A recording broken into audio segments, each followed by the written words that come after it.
Hello student, this is M और आज के वीडियो में आप सभी का स्वागत है।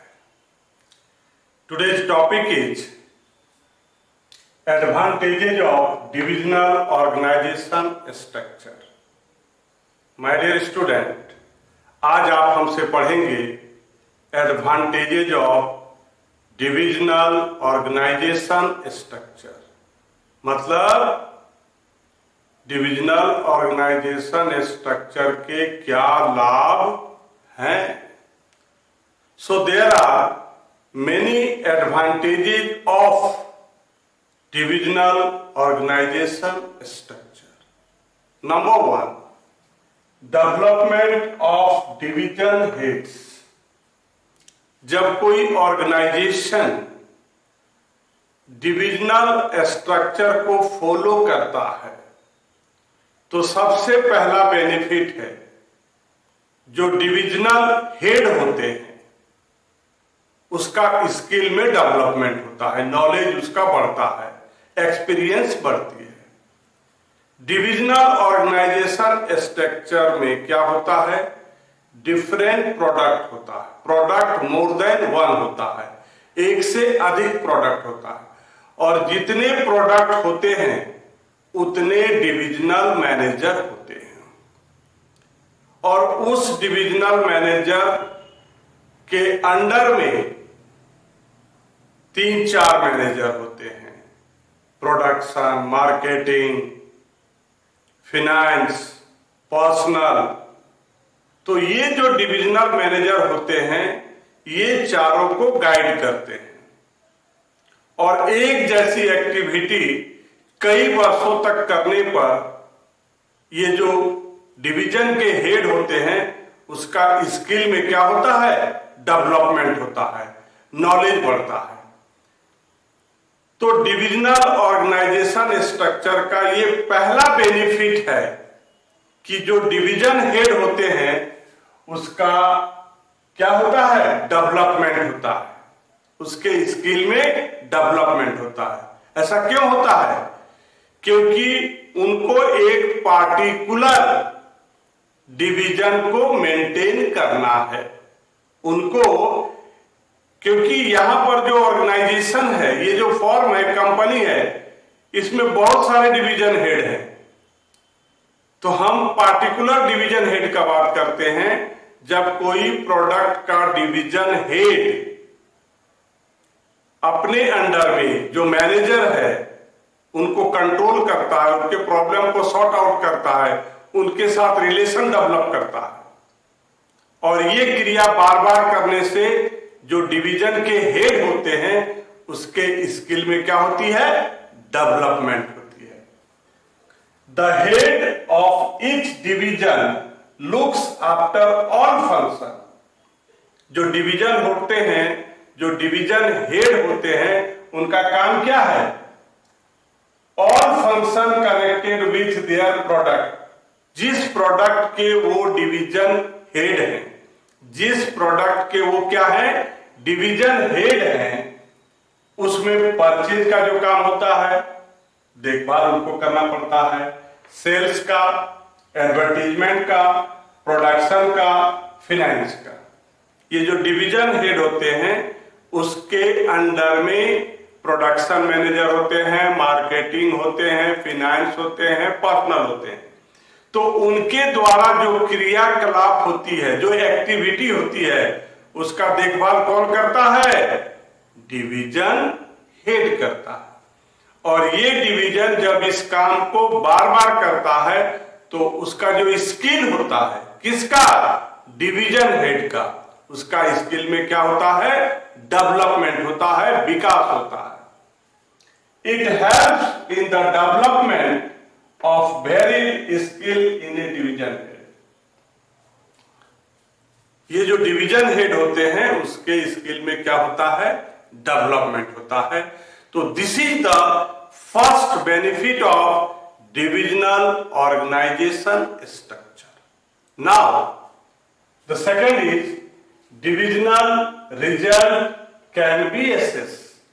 एक फॉर्म के अंदर में कई डिविजनल हेड होते हैं एक फॉर्म के अंडर में कई डिविजनल हेड होते हैं। ये अकॉर्डिंग टू प्रोडक्ट होता है। जितने तरह के प्रोडक्ट होंगे उतने डिवीजन हेड होंगे। तो नंबर 2 जो दूसरा बेनिफिट है डिविजनल ऑर्गेनाइजेशन स्ट्रक्चर का, वो क्या है? Divisional result can be assess.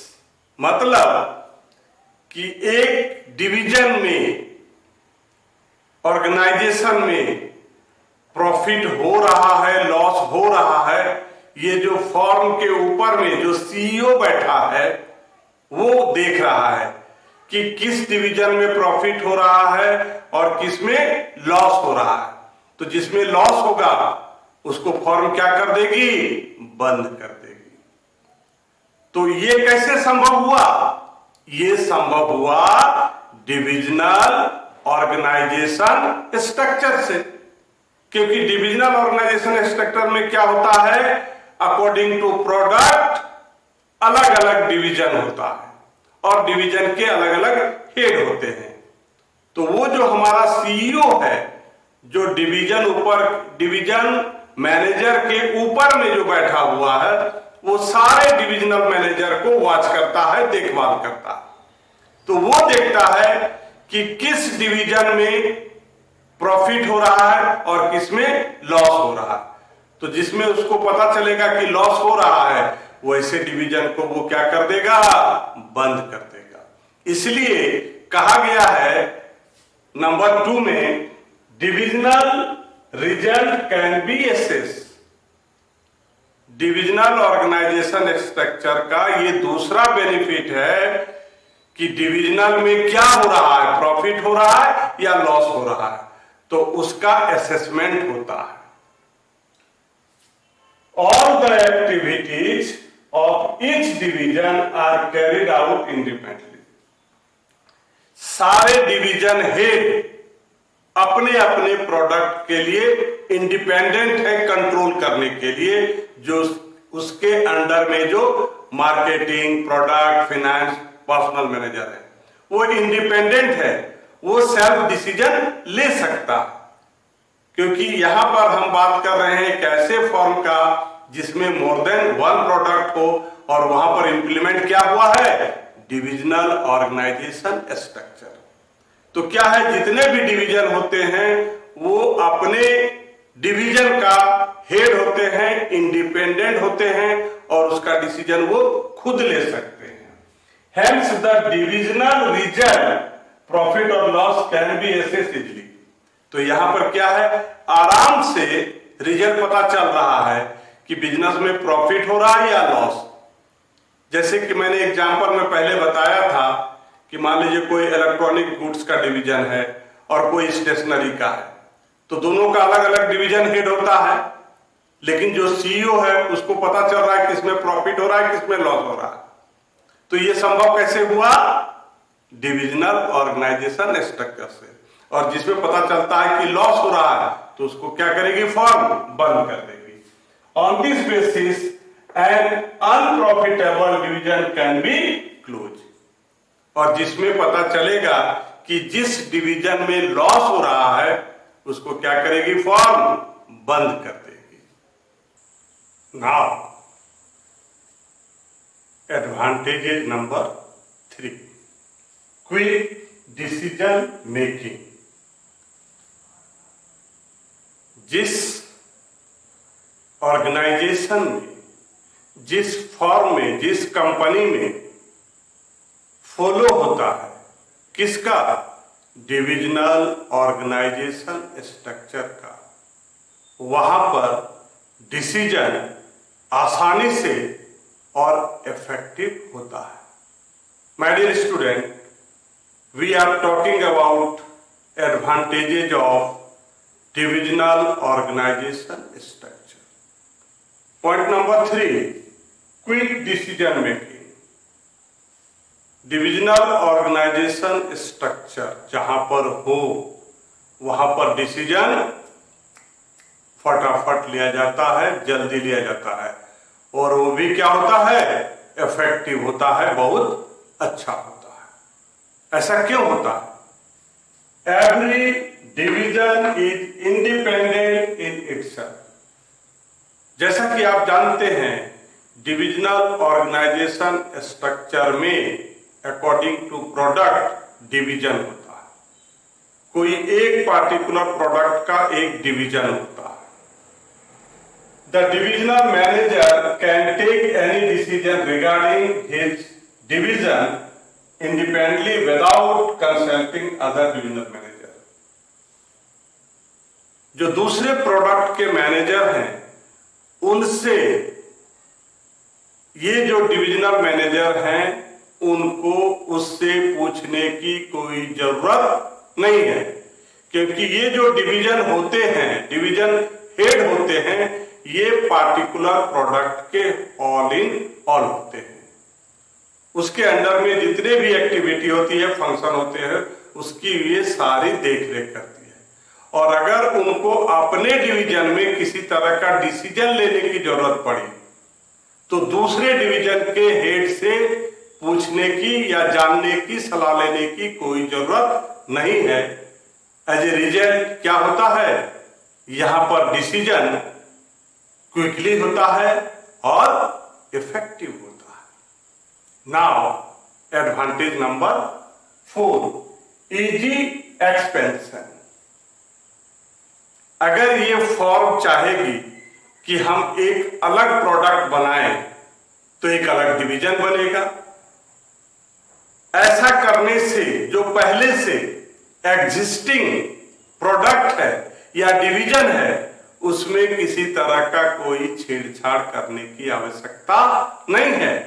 My dear student, हम बात कर रहे हैं advantages of divisional organisation structure. जिस ऑर्गेनाइजेशन में ये स्ट्रक्चर होता है, वहां अगर हम अलग से कोई प्रोडक्ट बनाते हैं, तो उसके अलग डिवीजन हेड होंगे, उसके अंडर में sub divisional production manager, finance manager, personal manager, marketing manager होंगे।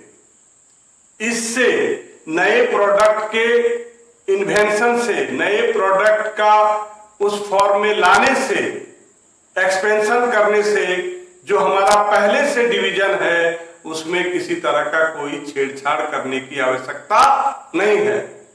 रिजल्ट, हम लोग उस फॉर्म में जहां पर हम फॉलो करते हैं किसका? डिविजनल ऑर्गेनाइजेशन स्ट्रक्चर का, हम लोग इजीली अपने फॉर्म को क्या कर सकते हैं? एक्सपेंड कर सकते हैं।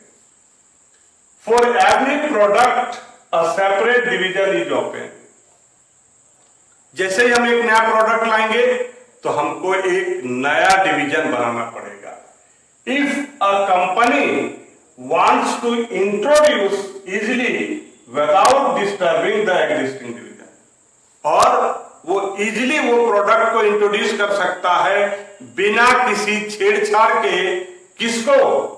एग्जिस्टिंग डिवीजन, जो ऑलरेडी डिवीजन है, उसको किसी तरह का कोई प्रॉब्लम नहीं होगा। Hence, it is easy to expand the concern। और हम कह सकते हैं कि हम लोग आसानी से अपने फॉर्म को एक्सपेंस कर सकते हैं, एक्सपेंड कर सकते हैं।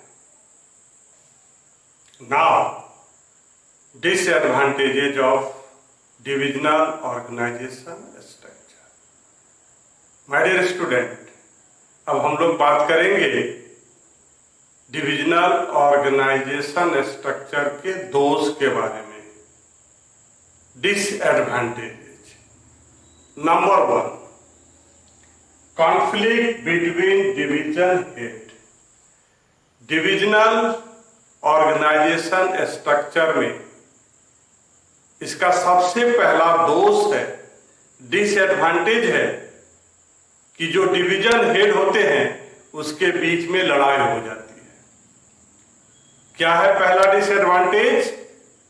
डिविजनल ऑर्गेनाइजेशन स्ट्रक्चर में जो डिवीजन के हेड होते हैं, उनके बीच में क्या होती है? लड़ाई हो जाती है, कॉन्फ्लिक्ट हो जाती है। every divisional head wants to establish their supremacy. Her divisional head अपने आप को सुपरमेसी दिखाता है कि हम ही बेस्ट हैं, हमारा जो प्रोडक्ट है या जो हमारे जो अंडर में जो सब डिविजनल हैं वो सब अच्छे, मैंने अपने आप को हमेशा सुपरमेसी अच्छा दिखाना चाहता, क्योंकि एक फॉर्म के अंडर में बहुत सारे डिवीजन हेड होते हैं, तो वो जो डिवीजन हेड होते हैं सभी अपने आप को सुपरमेसी दिखाना चाहते हैं कि हम ही बेस्ट हैं और हम ही जो है कि फॉर्म को ज्यादा प्रॉफिट दे रहे हैं। To satisfy ego each demands maximum resources for individual, और फॉर्म से हमेशा मैक्सिमम रिसोर्सेज का डिमांड करते हैं कि नहीं जो है कि हमारा प्रोडक्ट अच्छा है, हम फॉर्म को ज्यादा प्रॉफिट देते हैं, तो हमको ज्यादा से ज्यादा रिसोर्सेज चाहिए, मेन पावर चाहिए, रॉ मटेरियल चाहिए, वगैरह वगैरह। ये क्या जो डिवीजन हेड होते हैं वे लोग अपने ईगो को ला करके, अपने ईगो को आगे बढ़ाते हुए फॉर्म से डिमांड करते हैं कि मैं ही अच्छा प्रोडक्ट बनाता हूं, मैं ही, मेरे ही चलते जो है वो फॉर्म प्रॉफिट में जा रहा है, और उसके अगेंस्ट में फॉर्म से रिसोर्सेस का डिमांड करते हैं, रॉ मटेरियल का डिमांड करते हैं, सामान का डिमांड करते हैं, पर्सनल लोगों का डिमांड करते हैं, एम्प्लॉय का डिमांड करते हैं। This situation leads to conflict among the various division, और ऐसा करने से जो डिवीजन के हेड होते हैं उनके बीच में तू मैं हो जाती है, लड़ाई हो जाती है कि हम अच्छा हम अच्छा, हम अच्छा हम अच्छा। एज ए रिजल्ट क्या होता है, जो डिवीजन के हेड होते हैं वो आपस में ही लड़ने लगते हैं। तो ये पहला डिसएडवांटेज है डिविजनल ऑर्गेनाइजेशन स्ट्रक्चर का। Now number 2 disadvantages of divisional organisation structure. Duplicity of function. Divisional organisation structure में according to product divisional head होते हैं, और सारे डिविजनल हेड के अंडर में production, marketing, finance, personal manager होते हैं। जितने डिवीजन उतने पर्सनल मैनेजर, उतने मार्केटिंग मैनेजर, उतने प्रोडक्शन मैनेजर, उतने फाइनेंस मैनेजर। तो यहां पर क्या हो रहा है, डुप्लीसिटी हो रहा है। एक ही फॉर्म है, लेकिन एक ही फॉर्म के अंदर में अगर 2 प्रोडक्ट है तो 2 फाइनेंस मैनेजर है, 2 मार्केटिंग मैनेजर है, 2 पर्सनल मैनेजर है, 2 प्रोडक्शन मैनेजर है। तो क्या हो रहा है, यहां पर एक ही फॉर्म है, सिर्फ प्रोडक्ट अलग है, जिसके चलते इतने मैनेजर का। तो यहां पर क्या होता है, अनवांटेड यहां पर पैसा की खर्चा होता है, अनवांटेड पैसा की बर्बादी होती है, डुप्लीसिटी हो रही है। एक ही फॉर्म है, लेकिन हम अगर 2 प्रोडक्ट है तो 2 प्रोडक्शन मैनेजर रखे हुए हैं, 2 फाइनेंस मैनेजर है, 2 पर्सनल मैनेजर। तो ऐसा करने से क्या होता है, जो भी हम प्रोडक्ट बनाते हैं उसका कॉस्ट ऑफ प्रोडक्शन बढ़ जाता है, और नतीजा क्या होता है कि मार्केट में हमको कंपटीशन करने के लिए उस प्रोडक्ट को कम दाम में बेचने से लॉस होगा। तो ये दूसरा डिसएडवांटेजेज है हमारा डिविजनल ऑर्गेनाइजेशन स्ट्रक्चर का, कि यहां पर क्या होता है, जो फंक्शन, जो काम होता है उसकी क्या होता है, डुप्लीसिटी होती है, दोबारा होती है। दोबारा समझ रहे हैं ना, जितने डिवीजन उतने पर्सनल मैनेजर, उतने मार्केटिंग मैनेजर। तो क्या हो रहा है, काम तो आखिर वो मार्केटिंग का ही कर रहा है, दोनों प्रोडक्ट का भी कर सकता था। तो ज्यादा मैनेजर रखेंगे तो कॉस्ट क्या बढ़ेगा, ज्यादा होगा, तो कॉस्ट ऑफ प्रोडक्शन मेरा बढ़ जाएगा। मार्केट में जब हम बेचने के लिए जाएंगे उससे कम दाम में वो सामान लोगों को मिलेगा, तो फिर हमारा प्रोडक्ट कौन लेगा। तो ये डिसएडवांटेज है। टारगेट रहता है बिजनेस में कि कम दाम में अच्छा सामान बनाना। क्या करना है, कम दाम में अच्छा सामान बनाना। The entire set of function like production, marketing, finance, personal is required for all division. जैसा कि हमने आपको पढ़ाया है कि जितने डिवीजन उतने marketing, finance, personal, production. It gives rise to duplicity of effort among the division. तो यहां पर क्या हो रहा है, एक ही काम के लिए डबल आदमी की जरूरत हो रही है, डुप्लीसिटी हो रहा है, दोबारा हो रहा है। Hence resources are misused and cost of operation is unnecessarily increased। और क्या होता है, यहां पर जो रिसोर्सेस है उसका मिसयूज होता है, गलत होता है, जिससे हमारा जो कॉस्ट ऑफ ऑपरेशन है वो अननेसेसरली, बिना मतलब का क्या हो जाता है, इंक्रीज हो जाता है। Now number third, disadvantages of divisional organisation structure. Selfish attitude.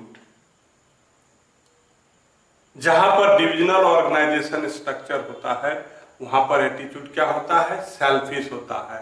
किसमें, डिवीजन हेड में। किसमें, division head. Every division tries to display better performance, sometime even at the cost for other division. हर लोग, जितने भी डिवीजन हेड होते हैं, वो अपने आप को बेस्ट बोलते हैं और बेटर परफॉर्म करने की कोशिश करते हैं। This show their selfish attitude. मतलब क्या, अपने आप को दिखाने के लिए कि हम बेस्ट हैं। Consequently it hits the interest of concern as a whole. इससे क्या होता है, दूसरे को, अगर कोई एक आदमी अपने आप को बड़ा दिखा रहा है, इसका मतलब क्या हो गया, दूसरे को आप छोटा दिखाना चाहते हैं।